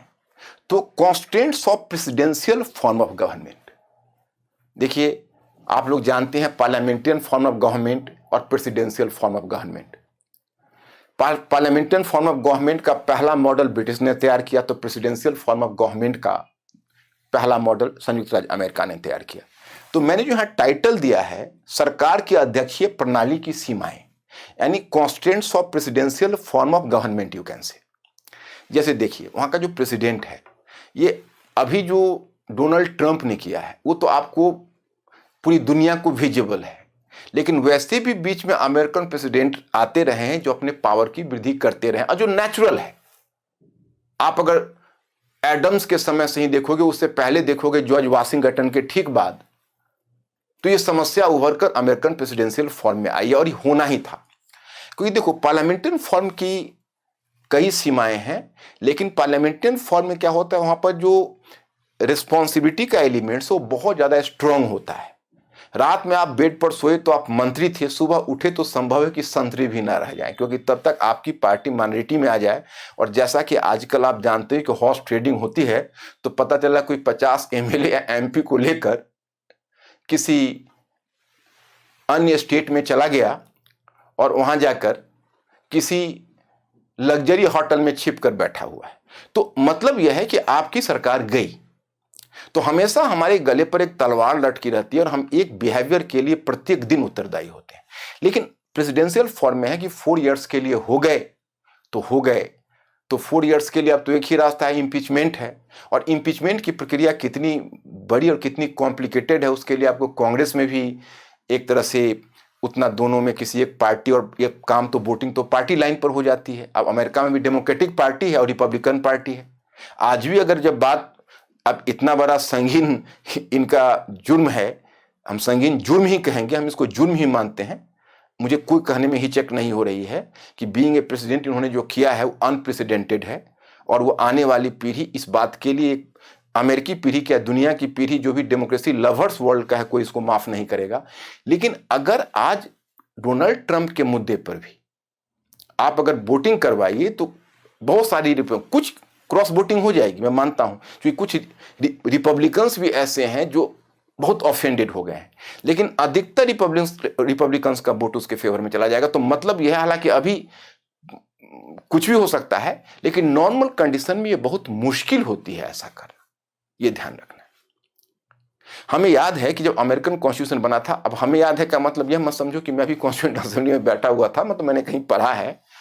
तो जब कॉन्स्टिट्यूंट असेंबली के मेंबर्स ने जब यह कॉन्स्टिट्यूशन प्रकाशित किया तो एक महिला थी, एजुकेटेड महिला थी और एक्टिव भी थी, हालांकि कॉन्स्टिट्यूंट असेंबली में तो उसमें महिला को जाने की अनुमति भी नहीं थी। तो उसने जॉर्ज वाशिंगटन को कहा कि sir, we were expecting a republic from you people, a democracy from your people, but you have gifted us an elected monarch. तो अमेरिकन प्रेसिडेंट इस मामले में एक इलेक्टेड मोनार्क है। अब इलेक्टेड मोनार्क है, इसमें एक दिलचस्प बात बताऊं कि अभी मैं इलेक्शन वाला भी उनकी खामी की कुछ बात है जो कि एक बहुत लंबी चीजें हैं, तो अकेला तो मैं उसको डिस्कस नहीं कर पाऊंगा और आप लोगों को जरूरत भी नहीं है, क्योंकि अभी अभी अमेरिकन इलेक्शंस हुआ है तो उसका कॉम्प्लिकेशन, उसका इलेक्टोरल कॉलेज और पॉपुलर वोट, इसकी जो डाइकोटोमी है उसको आप लोग भली भांति समझ रहे होंगे। तो मैं आपको बताऊं कि वो भी एक तरह से इनडायरेक्टली इलेक्टोरल कॉलेज उन्हें चुनता है, और इलेक्टोरल कॉलेज उन्हें चुनता है। तो मैं एक दिलचस्प बात बताऊं, जो दुनिया का, जब अमेरिकन प्रेसिडेंट का जब भी इलेक्शन होता होगा तो आप एक टाइटल न्यूज़पेपर में पढ़ते होंगे कि दुनिया का सबसे पावरफुल इंसान इसलिए कि आप यूएसए के प्रेसिडेंट हो, जिसका जो वर्ल्ड इकोनॉमी के आप समझ सकते हो कि जो 16 और 70 ट्रिलियन डॉलर की इकोनॉमी और पूरी दुनिया में जिसकी करेंसी चल रही है, दुनिया की इकोनॉमी जिस पर निर्भर हो, और जो दुनिया का सबसे बड़ा हार्ड पावर भी हो और दुनिया का सबसे बड़ा सॉफ्ट पावर भी हो। तो अब वैसे कंट्री का प्रेसिडेंट चुना जाना है और उसका इतना पावर आप उस प्रेसिडेंट को दिया हुआ है। आगे उसकी इलेक्शन की प्रक्रिया पर भी हम थोड़ी सी चर्चा आपसे करेंगे। तो यह भी एक फॉर्म ऑफ गवर्नमेंट है जिनको काफी शक्ति दे देता है। जैसे देखो, अब सेपरेशन ऑफ पावर तो है, लेकिन सच्चाई यह है कि यूएसए में कांग्रेस ने भी पावर लूज किया, उसको तो करना ही था, और कुछ जुडिशरी ने भी पावर लूज किया है। अगर पावर बढ़ा है तो प्रेसिडेंट का बढ़ा है। मैं आपको बताता हूं कि एडम्स के समय भी वही बात हुई थी। फिर उसे सबसे 29-30 में जब वर्ल्ड इकोनॉमिक डिप्रेशन आया, तो जब डी रूजवेल्ट उसमें प्रेसिडेंट थे, तो उस इकोनॉमी को बचाने के लिए, हालांकि उन्होंने बहुत कंस्ट्रक्टिव स्टेप लिए थे, लेकिन जुडिशरी को उन्होंने घुटने पर ला दिया था अमेरिका, और अमेरिकन प्रेसिडेंट ने पावर को उस समय बढ़ाया था। निक्सन के समय आप जाइए, वाटरगेट कांड उसके समय हुआ, निक्सन ने अपने पावर को काफी बढ़ा लिया था। तो इस प्रकार से पहले के भी बहुत सारे प्रेसिडेंट ऐसे होते थे जिन्होंने प्रेसिडेंशियल फॉर्म ऑफ गवर्नमेंट, यह भी एक है दुनिया में सबसे पहले यूएसए में आया, और इसका भी कुछ मिसयूज हुआ। That is the one factor. फिर अब हम यहां पर थोड़ा जनरल कॉजेज की बात कर रहे हैं। वहां पर मैंने आपको कितने पॉइंट्स डिस्कस किए हैं? 3 पॉइंट्स, और 3 पॉइंट्स में पहला पॉइंट्स में हमने ABCD डिस्कस किया है, और उसमें हमने केवल जो वर्तमान संकट है उसका यूएसए स्पेसिफिक फंडामेंटल कारण बताया है, तात्कालिक कारण पर भी हम नहीं आए। अब अभी तक हमने यूएसए स्पेसिफिक फंडामेंटल कारणों की चर्चा की है। अब हम कुछ जनरल कॉजेज की चर्चा करना चाहेंगे, सामान्य कारणों की चर्चा करना चाहेंगे।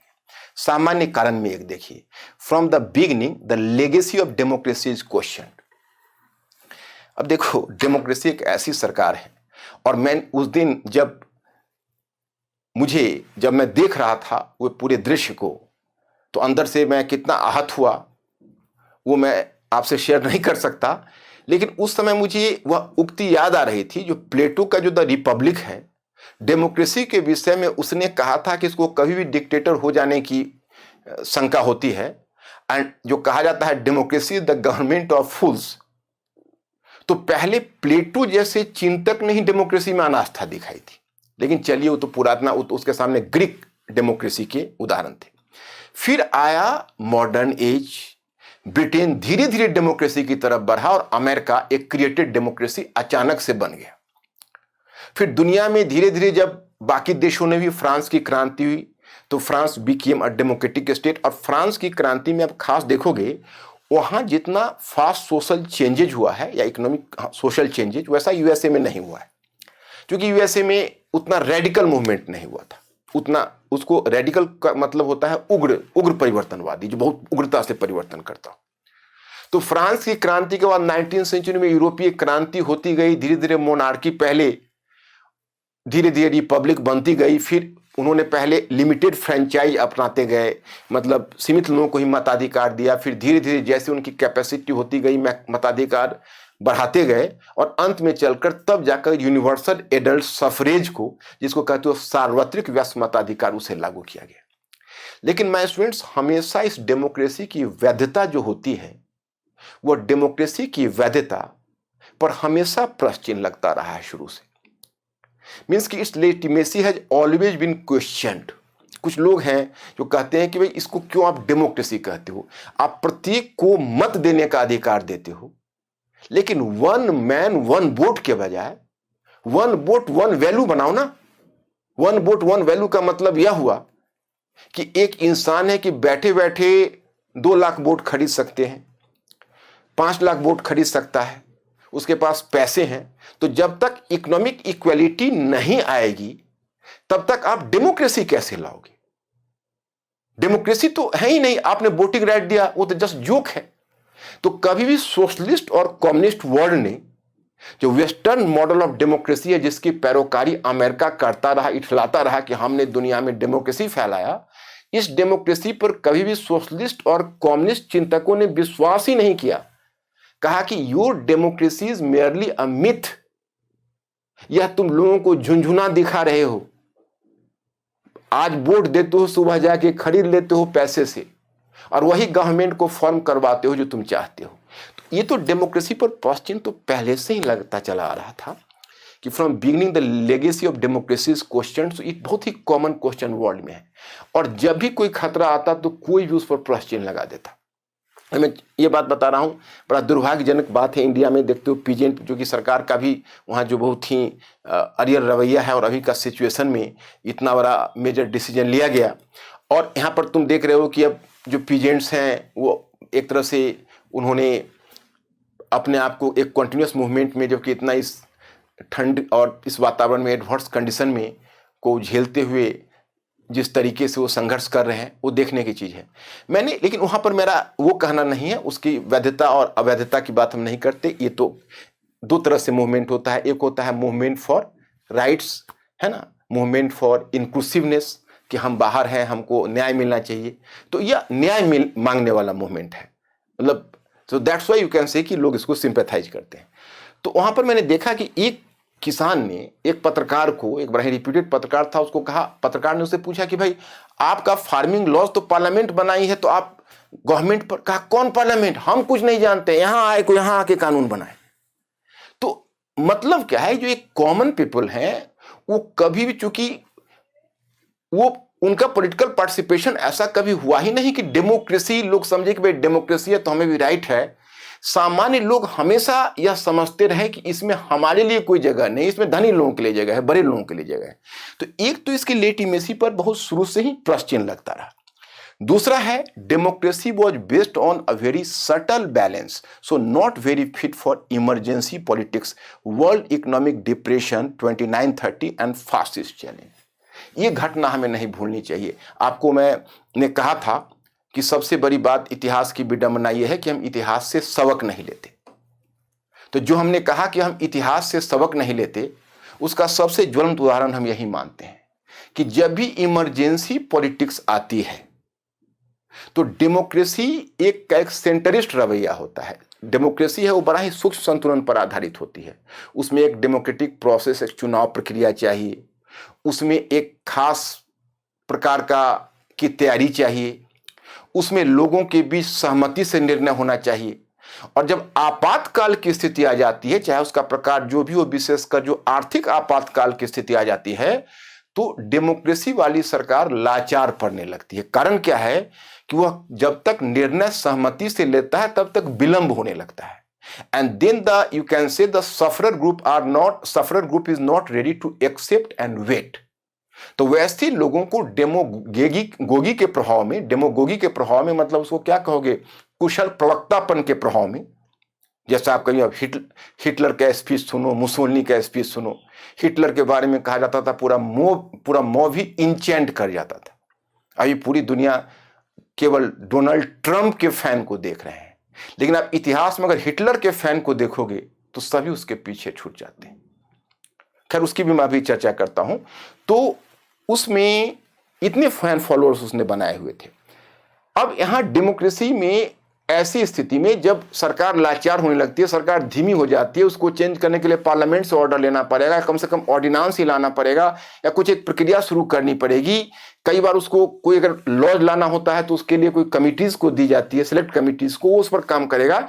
उतना लोगों में पेशेंस नहीं होता। उसका फायदा हमेशा वैसे नेता उठाते हैं जिसको आप कहोगे करिश्मावादी नेता होते हैं, करिश्मेटिक लीडर होते हैं, जो डेमागॉग होते हैं, जो बहुत कुशल संभाषण देते हैं, जिनके स्पीच सुनकर जनता बड़ी प्रभावित हो जाती है और सारे दर्द को भूलकर उनके पीछे हो जाती है। तो जब भी कभी भी इस तरह के क्राइसिस का मोमेंट आता है तो डेमोक्रेसी का खतरे में पड़ना बहुत ही नेचुरल हो जाता है। और इसका इतिहास साक्षी है 2930 के इकोनॉमिक डिप्रेशन के समय यही हुआ था। इस डिप्रेशन के समय जिसी समय मार्केट गिर गया, अनएम्प्लॉयमेंट रेट 50 to 60% पहुंच गया, पूरी दुनिया में हाहाकार मच गई, तो एक तरफ सोवियत रसिया, जिसको कि पूंजीवादी देशों ने अछूत की तरह अलग कर रखा था, उसने एक बहुत ही सक्सेसफुल इकोनॉमिक मॉडल, जिसको कहते हो सोशलिस्ट इकोनॉमिक मॉडल के माध्यम से इस आर्थिक मंदी से उबर कर आया, इकोनॉमिक डिप्रेशन से। He just overcame. And the second one example you find कि नाजी जर्मनी और फांसीवादी इटली, विशेषकर नाजी जर्मनी में तुम देखोगे कि हिटलर ने इतने रोजगार सृजन किए और लेकिन उसकी कीमत मतलब वो पूरे इकोनॉमी को ट्रांसफॉर्म किया। लगभग इमीडिएटली उसने 6 से 7 लाख लोगों को सोल्जर्स में, सेना में नियुक्त कर दिया, अपॉइंटमेंट कर लिया, बड़े बड़े कारखाने बनाए और आर्म्स एंड एम्यूनिशंस का प्रोडक्शन शुरू कर दिया। देखते देखते तुम देखोगे कि जर्मनी में उसने अनएम्प्लॉयमेंट को 0% पर ला दिया, सबको एम्प्लॉयमेंट दे दिया। दैट नेचुरली उसकी पॉपुलैरिटी बढ़ी, लेकिन उसकी कीमत जर्मनी को तो चुकानी थी, क्योंकि आप अगर 6 या 7 लाख सोल्जर्स को बनाते हो, उसको सैलरी देते हो, उसको यूनिफॉर्म पहना के तो बैठा के उनसे योगा तो नहीं करवा सकते। उनको कहां ले जाओगे? किसी बैटलफील्ड में भेजोगे। और जो बड़े बड़े कारखाने बनवाते हो आप, उसमें आर्म्स एंड एम्यूनिशंस बनता है, तो उसको आप दीपावली के पटाखे के इंतजार की तरह उसको इंतजार तो नहीं करोगे कि अगली दीपावली में छोड़ेंगे। उसके लिए भी आप कोई युद्ध करने का बहाना ढूंढोगे। So German economy was transformed into a war economy. लेकिन उसने उस संकट का लेकिन हिटलर की लोकप्रियता का उस समय मैं कम से कम दावे के साथ कह सकता हूं कि 1936-37 में जो हिटलर की पॉपुलैरिटी उसके अपने कंट्री में थी, उसकी बराबरी दुनिया में कहीं नहीं थी। आपको आश्चर्य होगा, आप लोगों ने हिटलर के बारे में पढ़ा या सुना होगा, तो आपको आश्चर्य होगा कि एक बड़ा ही नेचुरल प्रक्रिया होती है, क्योंकि इस तरह से जो दक्षिणपंथी राष्ट्रवाद आता है तो लोगों को प्रभावित कर जाता है। तो उसके लिए तरह तरह के तरीके अपनाता है। एक बुक मैंने 2019 में पढ़ी थी कि 7 tactics to demolish the democracy, कि 7 तरीकों को अपनाकर कोई भी डिक्टेटर डेमोक्रेसी को समाप्त करता है।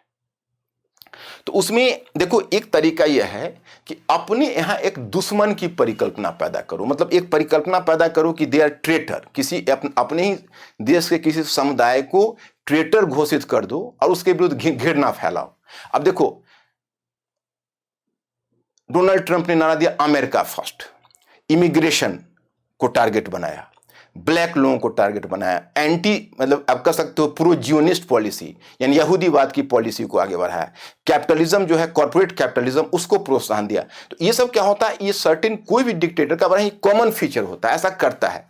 अब हिटलर ने ज्यूज के अगेंस्ट में घृणा फैलाया और ऐसी घृणा फैलाई, आपको जानकर आश्चर्य होगा कि उसके साथ जो काम करने वाले उसके जो मिलिशिया थे, उसके जो पहले गुप्त सोल्जर्स थे, उसको पहले सीक्रेट पुलिस कह लो, उसे एसएस पहले उसने एसएस को स्थापित किया, फिर गेस्टापो को, और गेस्टापो जो उसकी सीक्रेट पुलिस थी उसमें काम करके उसने मतलब यही समझो 50 to 60 lakh Jews were terminated, Jews और यहूदी, और एक मुहावरा दे दिया कि उसने हमारे पीठ में छुरा भोंक दिया, हम यहूदियों के इस विश्वासघात की नीति के कारण हम फर्स्ट वर्ल्ड वॉर हार गए।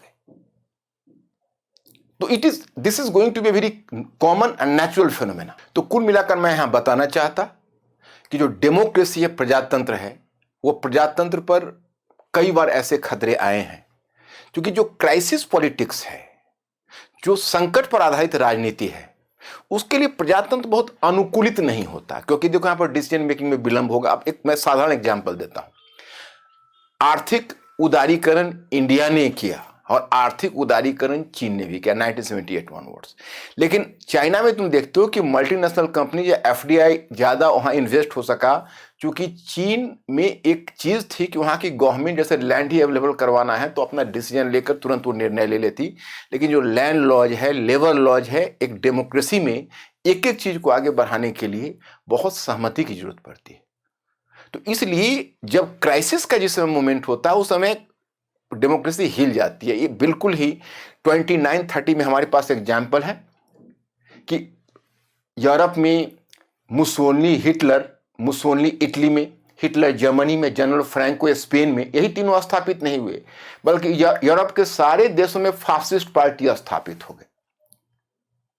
तो उस समय या तो पॉपुलैरिटी मिल रही थी वो एक्सट्रीम लेफ्ट को या एक्सट्रीम राइट को। एक्सट्रीम लेफ्ट से हमारा मतलब है वामपंथी, तो आप लोग जानते होंगे वामपंथी मतलब वामपंथी और दक्षिणपंथी शब्द ये फ्रांस की क्रांति से निकले थे, अब काफी पॉपुलर हो गए। दक्षिणपंथी मतलब जो पार्टी स्टेटस कोइज्म, यथास्थितिवाद को प्रोत्साहन दे, जो परंपरा पर बल दे, जो देशीपन पर बल दे, जो अपने सांस्कृतिक का महिमा गान या गुणगान करे, तो वह चीजें अधिकतर दक्षिणपंथी रुझान वाली मानी जाती है। वामपंथी है वो उग्र परिवर्तन सुधार की बात करती है, आर्थिक पुनर्वितरण की बात करती है, इकोनॉमिक रिडिस्ट्रीब्यूशन की बात करती है। तो उस समय वैसा मॉडल था सोवियत रूस। और आप यही देख लो कि दुनिया भर के युवा समाजवादी विचारों से प्रभावित हो रहे थे। पंडित जवाहरलाल नेहरू ने 1929 के वर्ष में लाहौर अधिवेशन को संबोधित करते हुए कहा था कि मैं एक समाजवादी हूं, आई एम ए सोशलिस्ट। और 1936 में लखनऊ अधिवेशन की अध्यक्षता करते हुए कहा था कि मैं मानता हूं कि भारत और विश्व की समस्या का एकमात्र कुंजी है समाजवाद। I think the only key to all the Indian and world problems and that is socialism. तो ये बहुत ही नेचुरल है। तो अब सोशलिज्म उधर बढ़ रहा है, इधर फांसीवाद बढ़ रहा है, उग्र दक्षिणपंथ, जो मुसोलिनी, हिटलर, जनरल फ्रैंको, अंत में आप देखते हो सेकेंड वर्ल्ड वॉर घटित हुआ। तो हमारे पास इतिहास में ऐसे नजीर थे कि जिस समय आगे हमारा एक क्राइसिस आने वाला था 2008 और 9 में। लेकिन उसी समय हमें अनुमान कर लेना चाहिए था कि जिस प्रकार से वर्ल्ड क्राइसिस की दौर से गुजर रहा है, आर्थिक विषमता बढ़ रही है, लोगों में असंतोष बढ़ रहा है, कोई नई चीज नहीं है। ऑक्युपाई न्यूयॉर्क मूवमेंट पहले चल चुका है, आपको याद होगा। उसमें 2011 में कितने देशों में, 114 देशों में प्रदर्शन हुए, और उसमें सबसे ज्यादा उस समय डेमोन्स्ट्रेशन वेस्टर्न कंट्रीज में हुआ था। क्यों? क्योंकि क्राइसिस आ चुका था। और वो क्राइसिस क्या था? तो the economic recession of 2008 and 9 and the spread of rightist nationalism. अब जो 2008-9 में जो घटना घटी है, उसमें 2008 का अमेरिका का सब प्राइम लोन क्राइसिस में कभी पूंजीवाद वाले में आपको लेक्चर दे चुका हूं, उस पर यानी कैपिटलिज्म में ही मैं समझा चुका हूं। और 2009 में यूरोजोन संकट, जो मैं ब्रेग्जिट पर भी एक आपको लेक्चर दे चुका हूं। तो ये दोनों संकट आने के बाद फिर दुनिया एक बार फिर एक बड़ी रिसेशन में आ गई। हालांकि यहां कैपिटलिज्म का तो एक तरह से समझे तो पहली बार नहीं, दूसरी बार इसके सामने एक बड़ी चुनौती आई। एक चुनौती इसको 2019-30 में आई थी, 29-30 के समय, और दूसरी चुनौती इनके साथ अब आई। अब देखिए, हुआ ऐसा कि पहले तो 2 इकोनॉमिक मॉडल थे। तो 2 इकोनॉमिक मॉडल में जब विश्व आर्थिक मंदी आई तो उस समय इनके सामने एक प्रोग्रेसिव मॉडल के रूप में दुनिया के सामने था, वो था सोशलिस्ट मॉडल ऑफ इकोनॉमी। लेकिन वह इकोनॉमी 1990 में चलकर स्टैग्नेट कर गई थी। जो समाजवादी आर्थिक ढांचा था वह 1990 तक आकर वह ढांचा अब पुराना और कमजोर पड़ चुका था, उसमें एक तरह का स्टैग्नेशन आ चुका था, अब वह पतन की ओर था।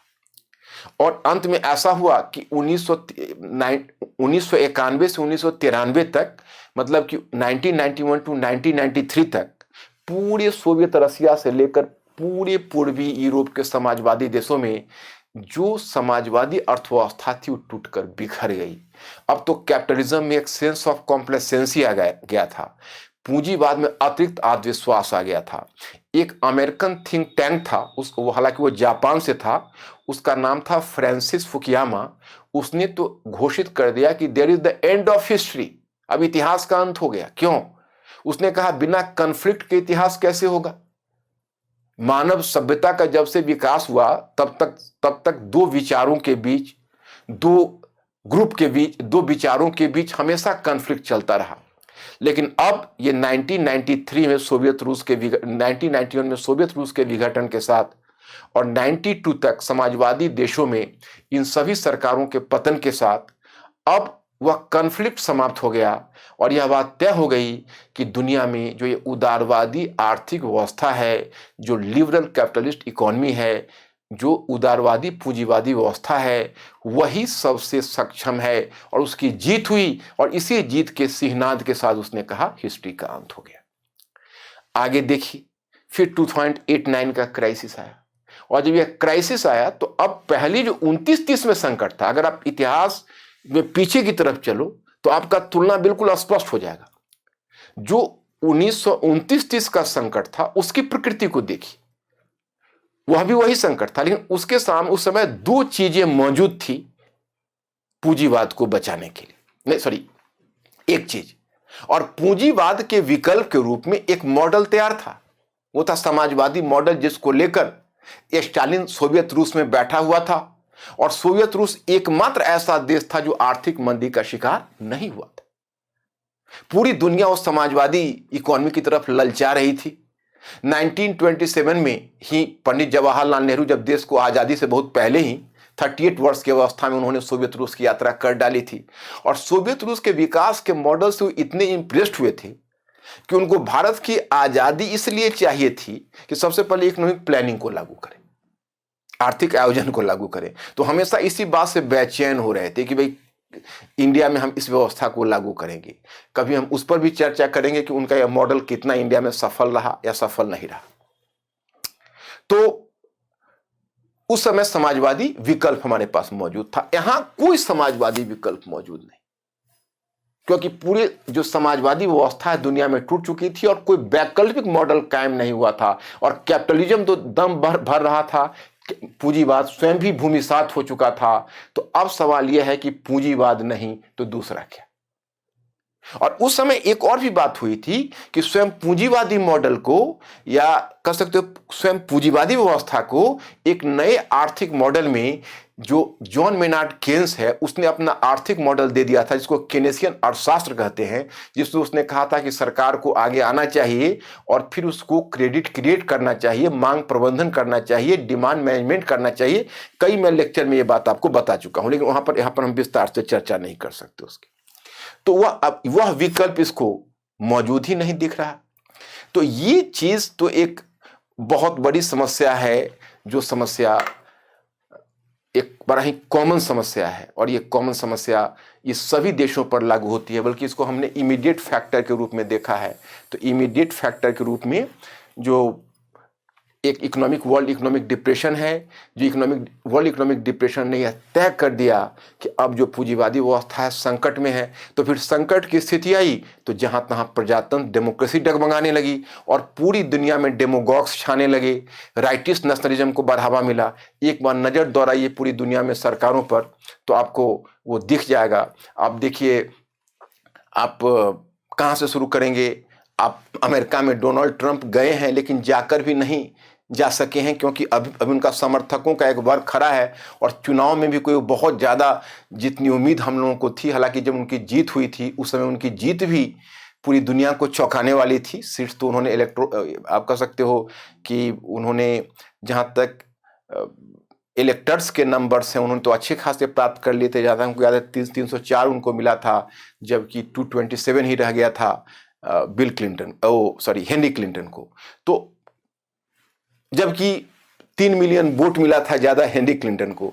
तो वो सब तो कॉम्प्लिकेशन आप लोग भी जानते ही होंगे। तो ये मैं आपको यह बताना चाहता कि उसमें पूरी दुनिया में डेमोक्रेट्स छाते गए। यहां पर चुनाव हुआ, रूस में देखिए, रूस में व्लादिमीर पुतिन जैसे दक्षिणपंथी रुझान वाले नेता स्थापित हुए।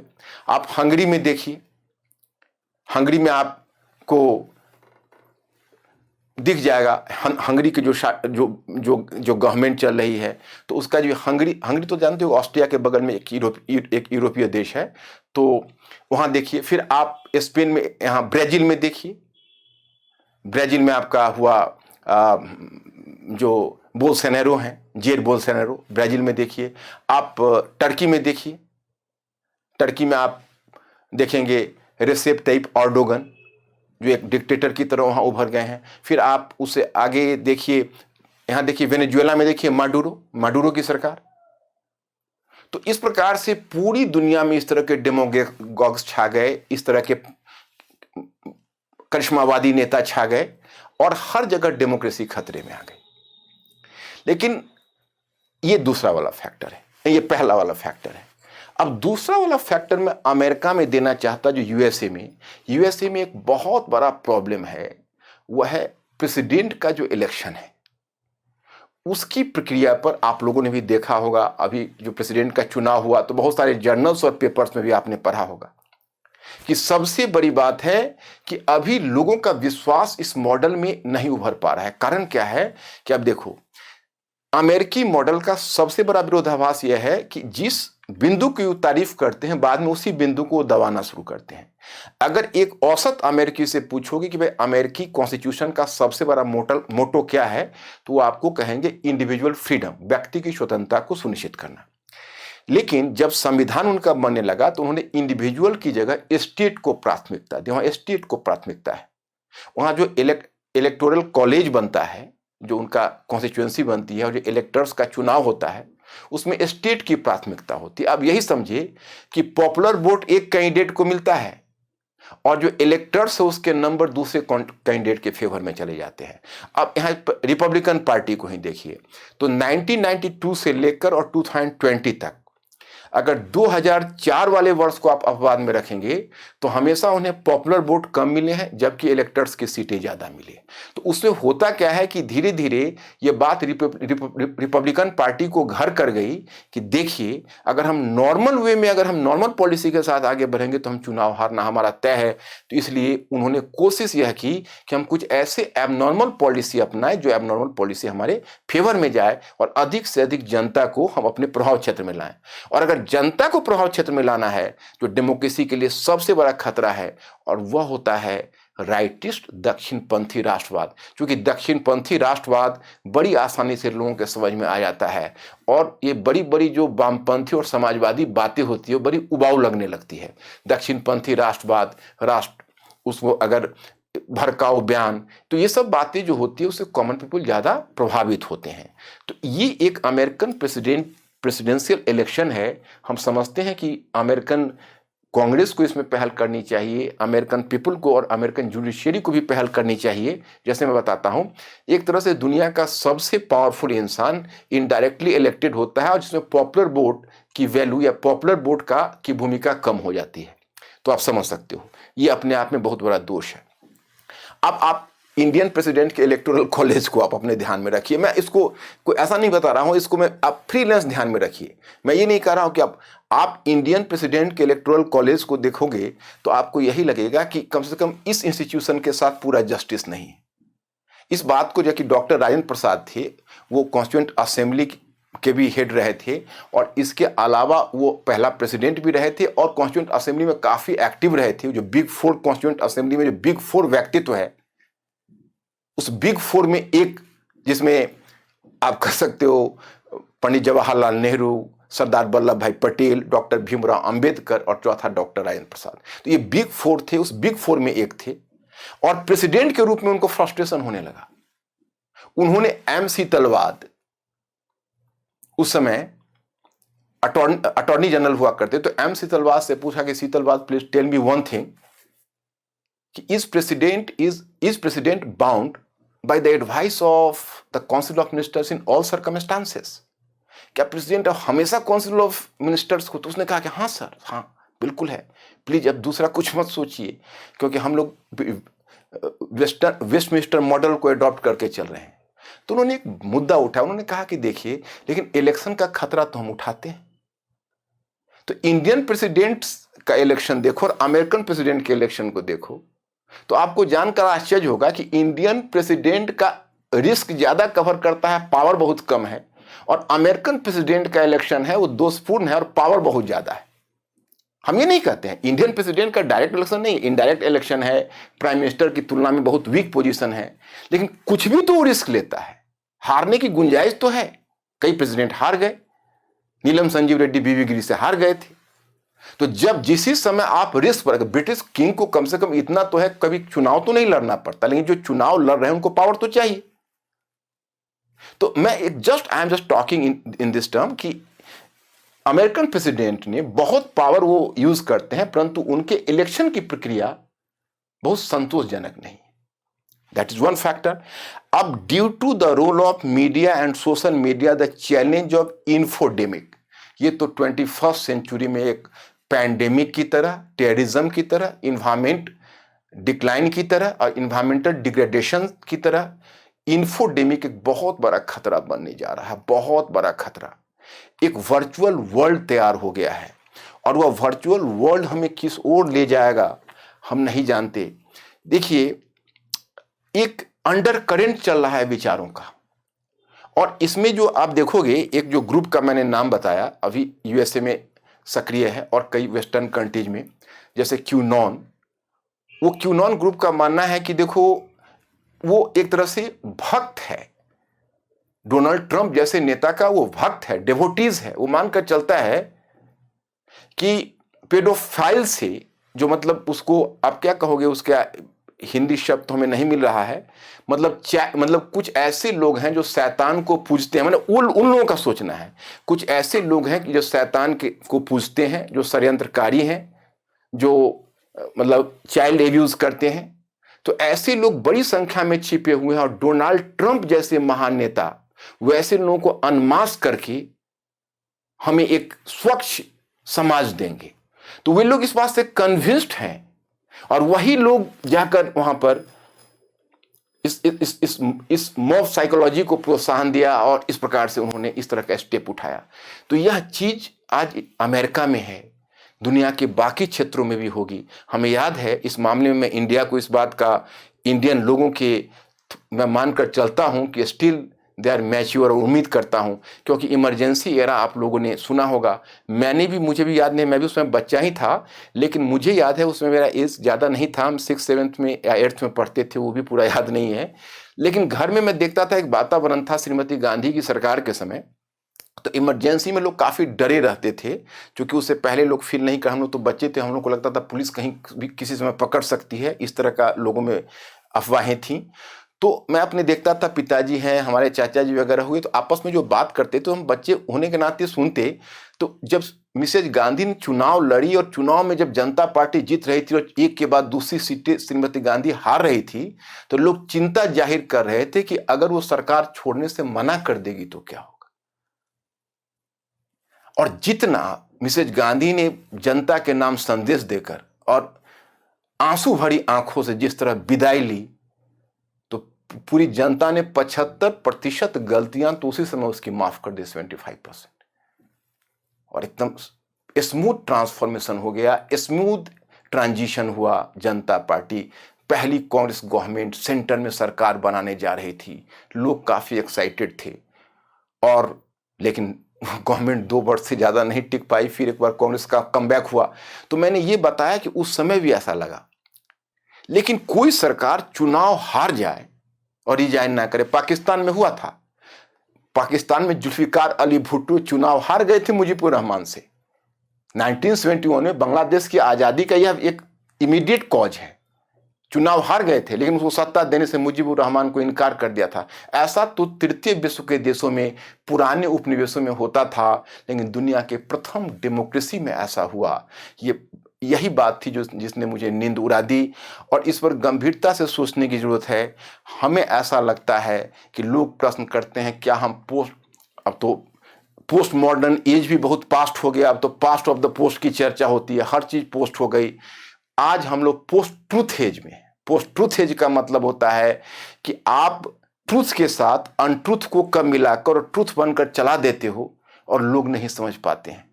तो ये जो आप कह सकते हो इन्फोडेमिक है, वो पोस्ट ट्रूथ एज का सबसे बड़ा खतरा है। और फिर यह भी विचार करने की जरूरत है कि क्या हम पोस्ट डेमोक्रेसी एज में तो नहीं पहुंच गए।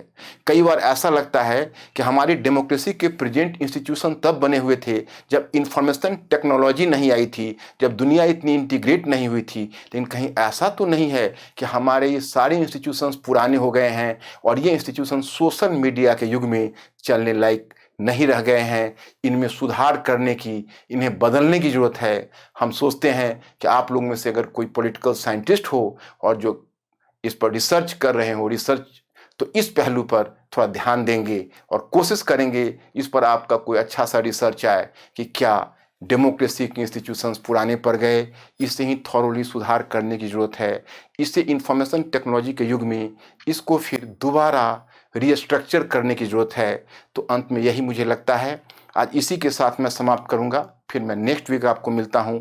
यह मुझे इतना परटर्ब कर रहा था, यह घटना कर रही थी कि मैंने सोचा कि मैं अपने भाव आपके साथ शेयर करूं और आपको अतीत में ले जाऊं, अतीत में जाकर दिखाऊं कि ऐसा खतरा पहले भी आया था, लेकिन यह खतरा 21st सेंचुरी का खतरा है। और इसमें एक बहुत बड़ी भूमिका इंफॉर्मेशन टेक्नोलॉजी की है, क्योंकि लोगों के विचारों को ही जब आप इंटॉक्सिकेट कर दोगे तो संस्था कैसे चलेगी। कौन लोग हैं, कौन इस तरह से वर्क कर रहे हैं, उनको काउंटर करने का क्या तरीका है, इन सभी चीज़ों पर विचार करने की जरूरत है। और फिर एक बार कहेंगे कि डेमोक्रेटिक वैल्यूज़, जो हमारी प्रजातांत्रिक मूल्य हैं, वो हमेशा जीवित रहे, क्योंकि अब तक मानव सभ्यता ने जो खोजा है उसका सबसे बेहतरीन मॉडल यही है।